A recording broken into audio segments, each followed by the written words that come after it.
All right, we'll give everyone a few moments to get logged in.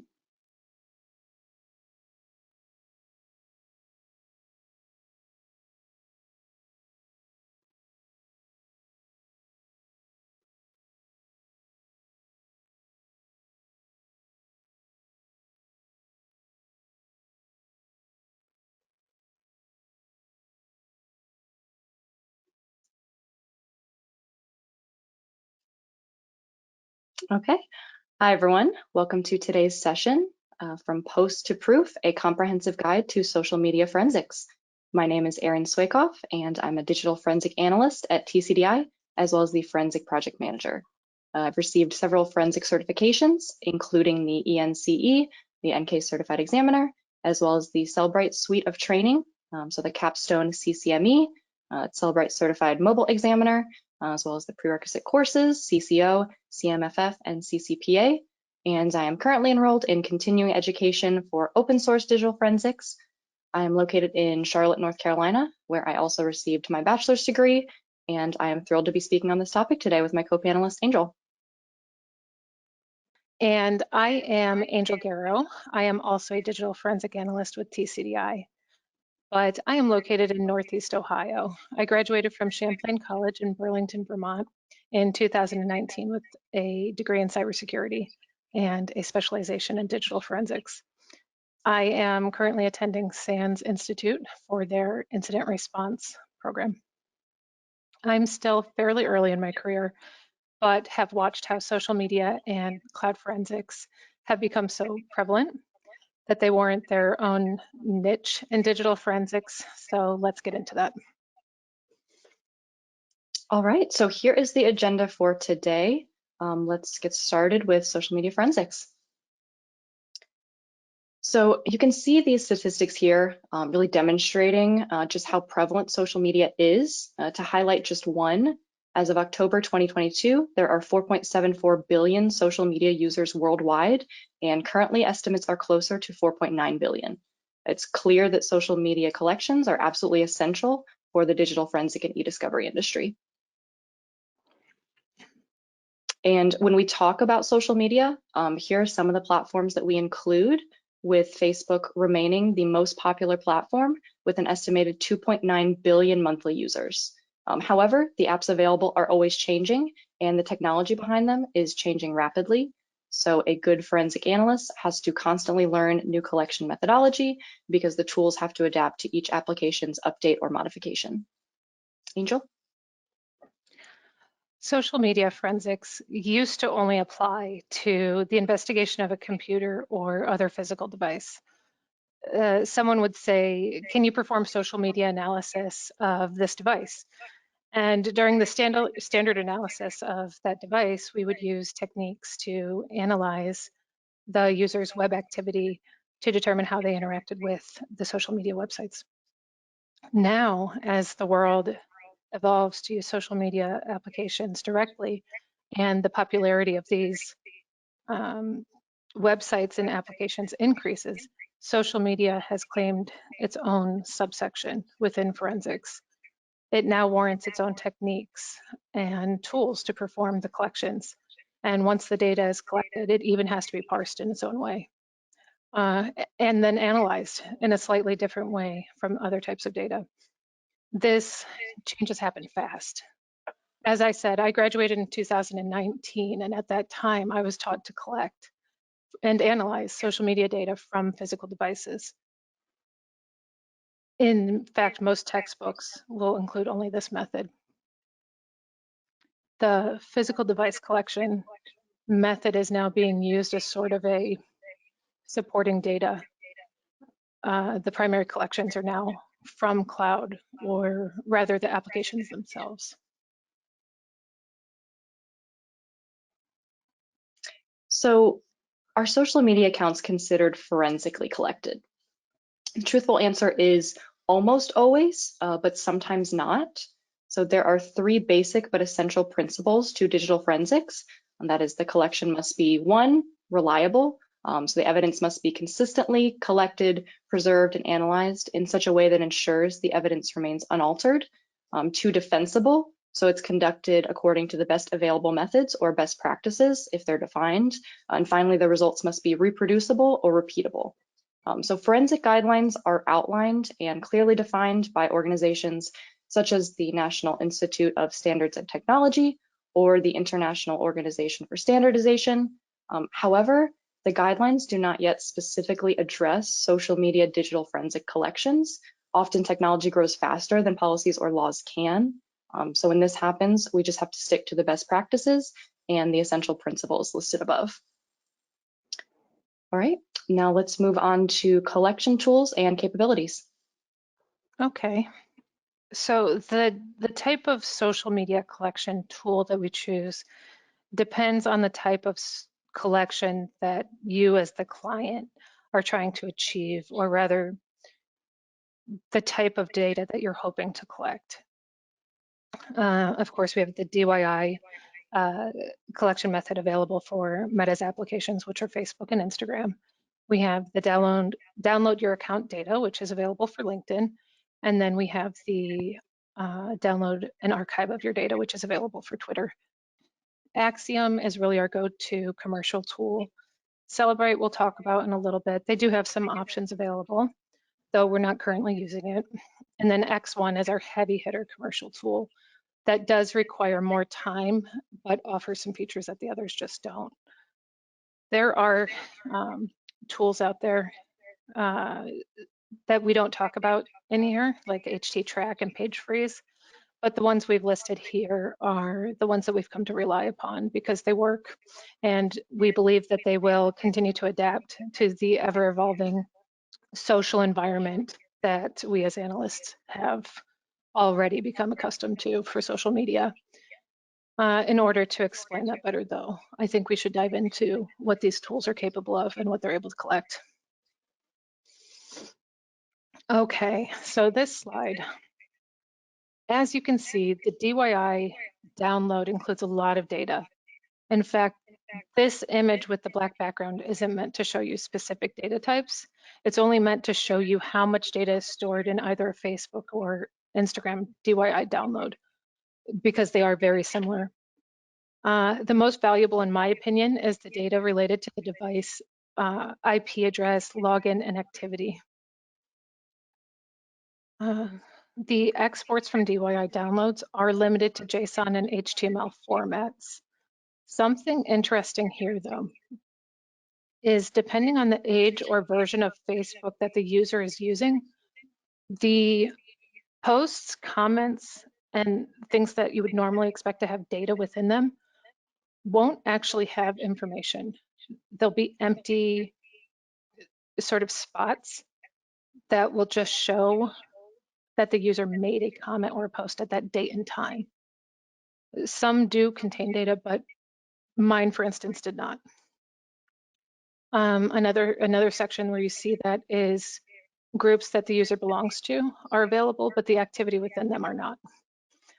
Something to keep in mind here, up in the, I guess it's not listed specifically, but time zone information, I've had users argue that the time was wrong because Facebook is located on the West Coast.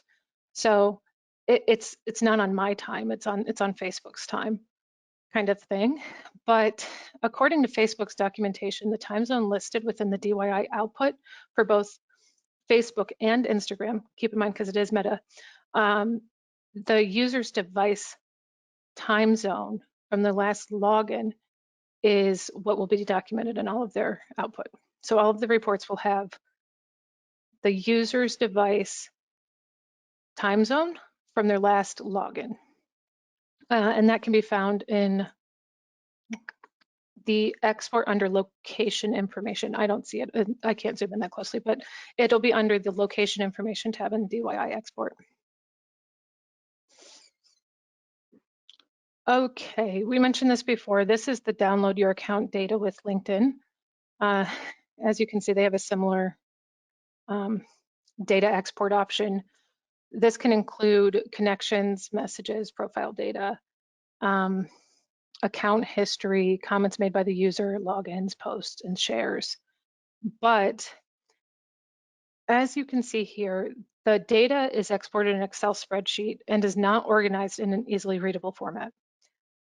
The information is presented in a natural date-time hierarchy instead of having what we're used to, which is conversational threading.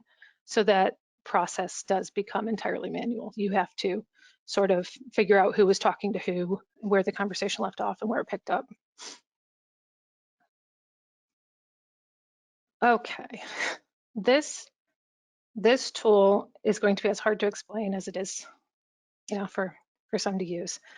X1 operates differently than the others in that it captures social media data by using rolling screen capture technology.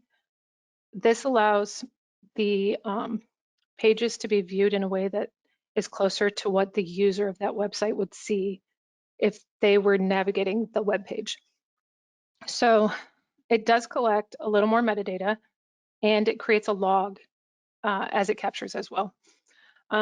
We actually used X1 for a very large scrolling Facebook timeline capture project that also had manual groups collection, a manual groups collection component as well, and it worked really well for that project. A neat ability of X1 that we typically wouldn't think of as far as collections go is that either full YouTube or Vimeo videos can be collected. One thing we think about all the time, but as somebody who's asking us to do this, one thing to keep in mind is that there is a big difference both in time and of course finances because of the time, is that there's a big difference between the auto scroll and the manual scroll features, because the auto scroll obviously will scroll and log, where the manual we have to click once it collects a page. So every page we have to click and collect, click and collect. So obviously that is something to keep in mind. Right now, they currently have the auto scroll feature available for Twitter, Tumblr, Facebook, and YouTube, but they're adding it for Instagram. And then I probably in this video won't get into what web page captures and web crawls are, but if that's something that you come across or you want to know more about, you can let us know. But that is something that X1 has both of those features available. If that's something you need, let us know. Okay, now these are examples of DYI side by side with X1. The image on the left, or the more simplified image, depending on how you guys are looking at this, is a DYI collection that shows an HTML of your posts, so the user's posts, with embedded images and we'll say a little metadata about the post, and then a little bit of metadata about when the report was generated. So, and by whom. So you can see just below the picture, it has the metadata about the date and time, and it says you tag John Gilbert, and then it says generated by underneath. That's the generated by is the report metadata, and the date and time with the photo information is the metadata for the actual photo. Then the second picture is the X1 image. I did this side by side so that you guys could see that you do get a different, this one's just a little more, this is what it'd look like if the user were sitting in front of a screen using Facebook or on their phone. This is what it would be on their phone, but either way, they're on Facebook, and this is what it looked like to them. And you collect a little more metadata. You can see here it shows that Elman was with, as he tagged, John Gilbert, and he also commented that he was tearing it up with his boy John, and then you can go on to see the other users have commented on or reacted to Elman's post here. So it gives a little more information about those pictures, even though they're both showing what appears to be the same thing. There's quite a bit more information about it. So that's where these two tools differ. All right, and then let's move into Magnet Axiom. So if this were consumer reports and we were measuring the best overall tool, I would recommend Magnet Axiom. It's the tool I was using to collect social media accounts 3 years ago, and it's also one I would probably use tomorrow. So Axiom Process is an easy to use collection tool by Magnet Forensics, which also has a corresponding analysis tool, Axiom Examine. So as long as we have credentials and the correct account settings, social media collections tend to be seamless using Axiom. Just a note, for proper authentication, two-factor, multi-factor prompts or codes may be needed, or if possible, should be temporarily turned off in order for this collection method to work best. Also in instances like WhatsApp, we may need the physical device to authenticate as well. So here we can see two Axiom Examine windows. And again, that's the tool for analysis and reporting after the collection has already been completed. So on the left, we have Facebook, and then on the right, we have Instagram. Now, some of these fields are hidden because this is personal data that Angel has graciously offered up. But you'll notice that we do have pictures, messages, timeline activity, and the metadata associated with those artifacts. And then on the next slide, we can see an example of Twitter here. So again, we have photos, messages, user identifiers, and more. And then over to the right, in this preview window, you can see direct messages displayed in that same sort of conversation chat bubble that Angel mentioned, like you would see on your own device. So in this example, we have the conversation participant ask spectrum, as well as the timestamp and body of the message highlighted there. And just note that the contact information will be shown as it was entered into that platform.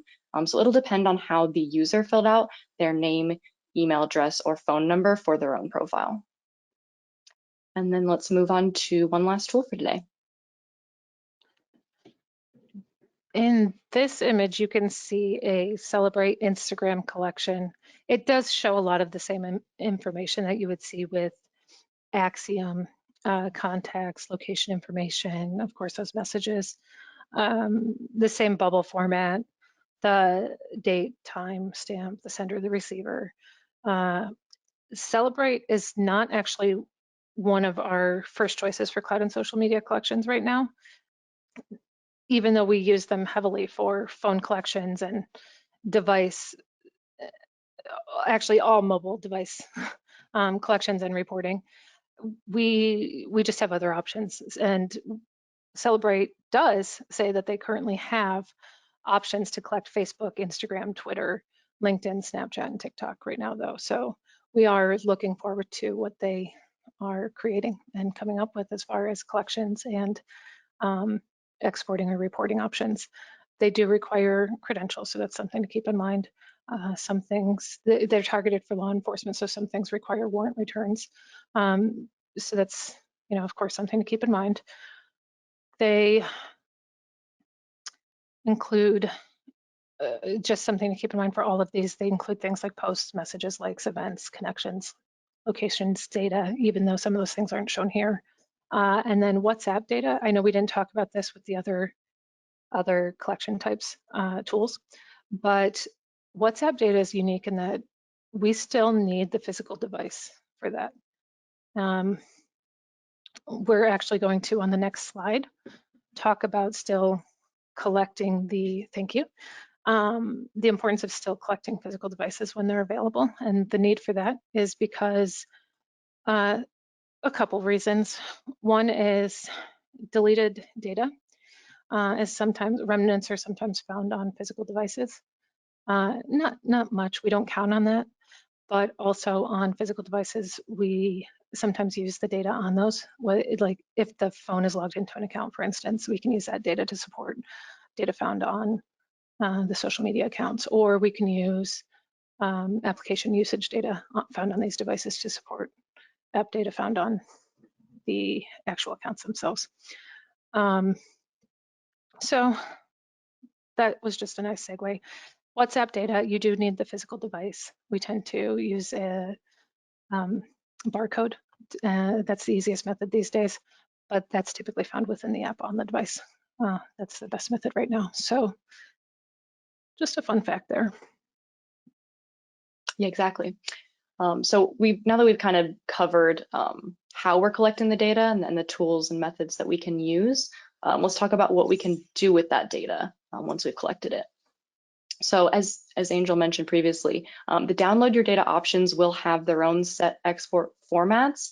Like I said, typically HTML, JSON, or Excel. Not much customization there. But then within each forensic tool, there are options for report exports.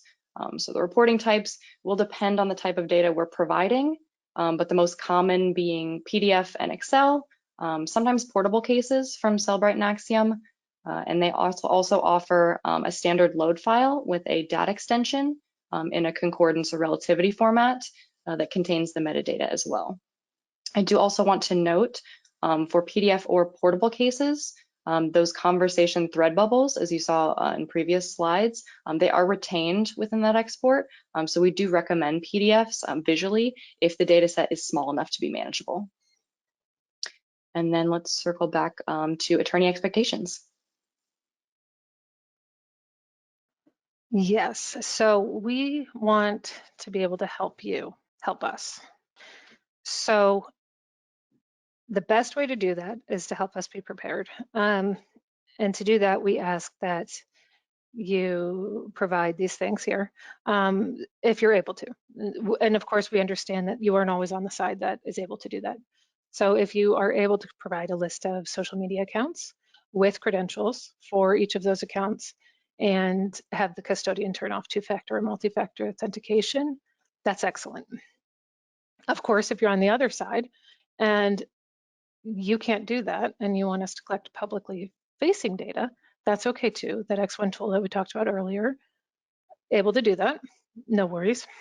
But if you are able to get these things, it definitely helps so that we can kind of seamlessly go from account to account and just log in, collect, log in, collect, log in, collect, and then kind of compare and find whatever data it is that you're looking for, and then get it to you so that you can get it in to review, or you can start reviewing it so that we can then move on to the next phase of investigation.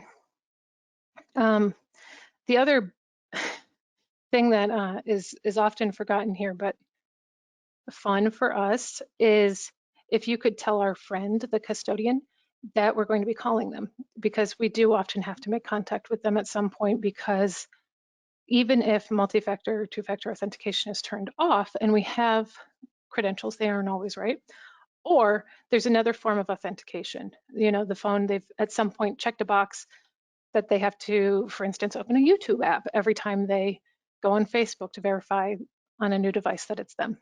Then, you know, we just have to call them and say, hey, can you open YouTube and tell us a special number after you click yes to say that it's you. It goes a lot easier if we're not cold calling them and saying, hi, I'm so-and-so, a stranger, asking for all of your data from your private account. That doesn't tend to go well, and sometimes they hang up on us. And we want them to be our friends and to get through this process for you as quickly as and as professionally as possible. So if you could do that ahead of time and just kind of say, hey, this professional is going to be calling you from TCDI. Don't worry about it. Your data's safe with them. Your password will be kept safe. It will never be shared. It won't even be written down. It's stored in a safe place. It'll be used and then not kept. We'll collect your data, and then it won't be, you know, you could even change it once we say the collection was successful. That would be great. We'd really appreciate that. And now what can we do for you? This helps us help you. So suppose we provide data for you, and that makes you think, wait 1 second. This says the custodian was in Florida at the time that he was logged into Facebook on this date. But, you know, he said he was in New York. Can you confirm that? We can. Maybe we can. I don't know. It depends on what settings they have turned on or off, what they have enabled. And that's even better if we have their physical device. And you know, but you can certainly ask us, because there's more that we can do than people often think. And then as far as the metadata is something that we can find on computers and phones and all sorts of artifact types within physical devices. And I think you guys have grown to learn that, and you've learned to ask, and we've kind of prompted you. But for social media data, that information is there as well. So for each post, for each comment, for each message sent, there's data attached to that. I showed you on those two pictures. There's our collection data, of course, but there's also data associated with the picture itself and then the posting of that picture. So ask us, okay, I see this picture. Do you have any metadata associated with that? We may have it. We'll look, at least give us a chance to look, and it may be able to help you. So don't be afraid to ask for that. Sure. And one more thing, actually, before we get into the limitations, I wanted to add a quick note. Angel made a great point about if you can gather the credentials, kind of already have them ready to us. We do ask, though, please do not send us a list of the username and password in a direct email. For your clients, security and privacy, we do ask, please, whether you provide that to us verbally over the phone, or you provide, the username or email address in an email and then text us the password. We do ask that you don't just shoot us over an email with, a list of all the credentials that could potentially be intercepted. Yeah, that's the cybersecurity part of us kicking in. Yes, we want to have to keep throw it out there. Okay, perfect. So now we'll move on to social media collection limitations. And one major limitation that I want to discuss first is even if we plan for all common platforms available right at this moment, and we put collection, preservation, and analysis processes in place that seem to address every possible scenario, realistically, we could wake up tomorrow morning and discover that Meta has rolled out changes effective at midnight last night, and it'll now affect both the functionality and the appearance of the application. So while users, on your end might think another change I have to get used to, I don't like this new layout, I can't find these settings anymore. From our forensic perspective, we think, how many of our tools just became defective overnight. And so that's where us and the tool creators put in many hours to test, break, and then ultimately fix that tool, or sometimes find workarounds until there is a fix. That's why it's really important to have a commercial tool in your arsenal, one like Axiom or Cellbrite, because with that tool, you also get the backing of their development team to fix the tool when it breaks over and over again. It's also why it's so important to use a professional digital forensics team, because they're the ones staying up to date on these changes and have the knowledge to understand when something isn't working as it should, and then they're the ones creating the tickets to get those changes implemented as soon as possible, or to work with your team to help change your methodology to keep things moving forward. And Angel, you were actually here for that exact scenario at TCDI. Yeah, I was actually, and that is might be a helpful story for you all. We actually had a collection project where we were using X1.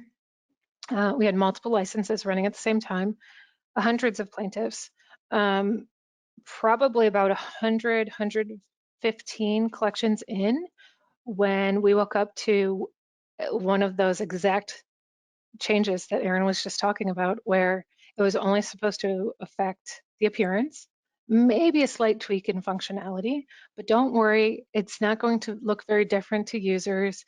It won't bother you very much, don't worry. But what happened is it completely changed the way that X1 collected the timeline, and it broke it. So we were making calls, we were obviously put the ticket in to have it looked into immediately. And by the end of the day, we knew that it broke the way that we were collecting it. So as soon as they told us that it was being sent to their development team, we knew that it wasn't going to be a quick fix. So instead, we went back to the team of lawyers because, of course, that many plaintiffs, we had multiple lawyers representing them. And we all got together and recreated the protocol so that we could adapt, because that's what we have to do. And we adapted the collection process to carry out the rest of the other hundreds of collections because we had to move on. But yeah, we did have to adapt to Facebook's minor change so that we could get the job done, and we did. Sort of the common denominator of forensic phrases being have to adapt quickly and it depends, right? Right, yes. But we do, we find out, so if the tool developers can't get it done, then we will find a way to do it or change the protocol. Okay, so other limitations from a sort of different angle is just like we don't have policies and protocols in place yet for social media, we don't really know who owns data yet. Some companies are trying to get ahead of that. One of the people sort of leading the way with that is Meta. Meta has started, so we showed the slide before with the data that we could collect with Instagram and Facebook. This is their list of information that we cannot collect from them because they have determined that for whatever reason, each of these things do not belong to that user. Like activity you're tagged in, even though that is a post that you are tagged in, so you are involved in it, it does not belong to you. It belongs to the other person. Posts that you've hidden from your timeline, that goes back to content ownership, likely the site owner. Videos you've watched, even though that's an activity you've participated in, it's not your data. It's whoever posted that video. So there's obviously things to think about still that still have to be sort of hammered out. I don't know what the phrase is, but that they're still trying to figure out who actually owns the data and who can then download and sort of take ownership of that as theirs, you know. So they're still figuring that out, but at least it's a start. We have something here. You cannot download this information, so you guys do need to have sort of an understanding of what we can't download when we're doing these DIY or download your information collections of and things like that.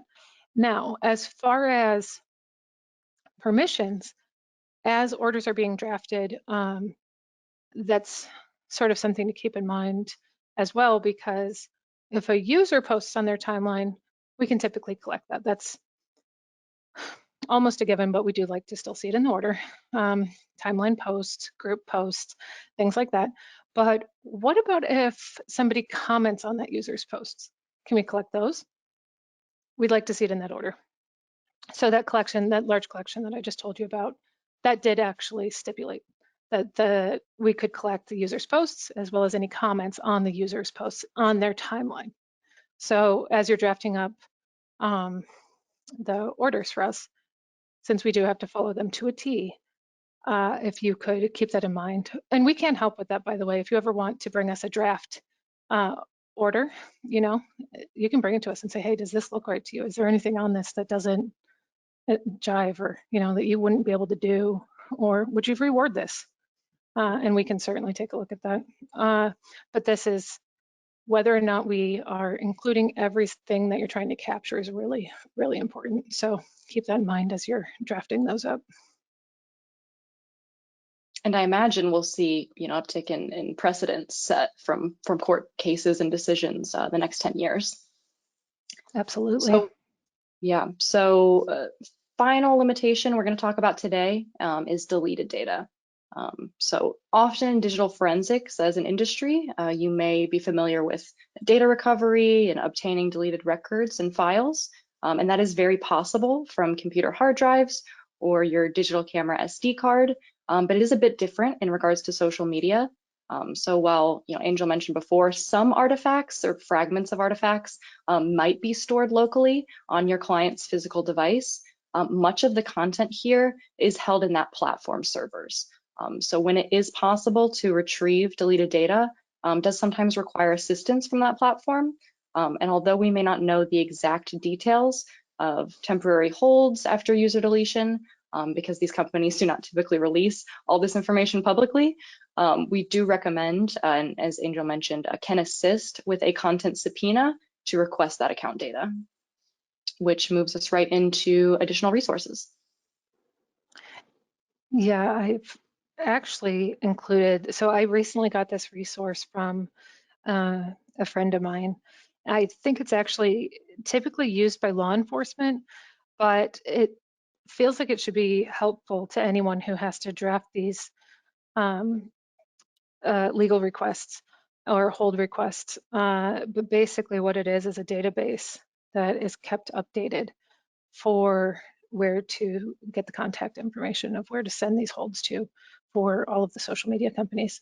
So you just go to this link, which is shown at the bottom here, and enter in, maybe you guys are already using this, I don't know, and then you just enter in the Instagram, Facebook, Instagram, whatever it is you're looking for. I did check to see if all the common ones that we're collecting right now were listed there, and they were. So, and it does give updated information. Don't send it here, but you can send it here within, so many days. So each one also has a requirement for how long you have to get that to them.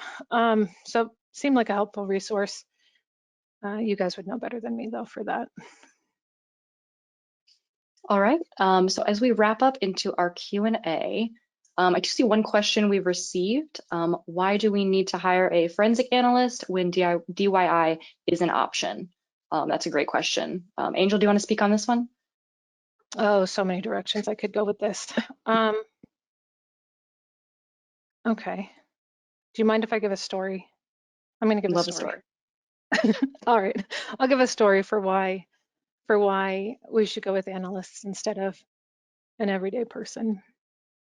So we had a company that woke up to their Google reviews just plummeting. Yes, it's always overnight. I don't know why it's overnight. Bad actors, nighttime, I don't know.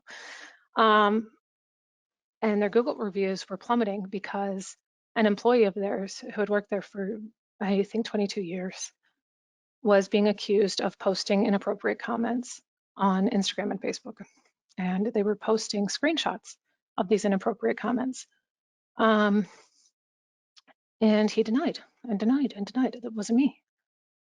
And we didn't, the company didn't know what to do.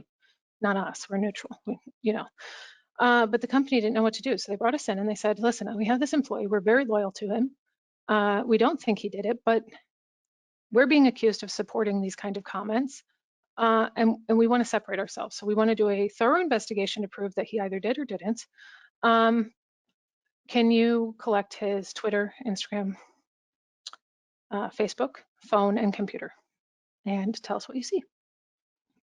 So we did, and we showed them the Facebook activity. Obviously, the posts were gone at this point, but we did use the screenshots that they had provided to us of the posts that were made. And at those times, we were able to, obviously through the different collection methods that we showed you today, we were able to show that the user was logged in from his home IP address to Facebook. That was the one where we started. Eventually, we showed Instagram and Twitter as well.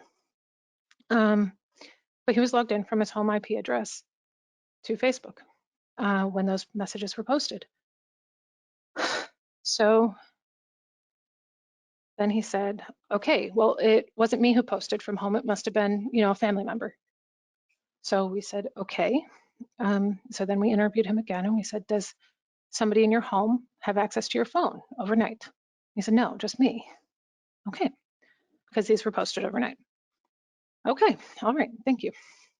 So we go back into the phone and we look at the image of the phone and we, view application data and other things. And we say, okay, well, the application was open on your phone, on your home IP address, logged into Facebook at the time that these messages were posted. Now what? And so we take this to the company and we tell them exactly that, right? Because we don't want these people to be, we don't want them to lose this job. We're neutral. We have no opinion really, but this is someone's job on the line. So we tell them what we know.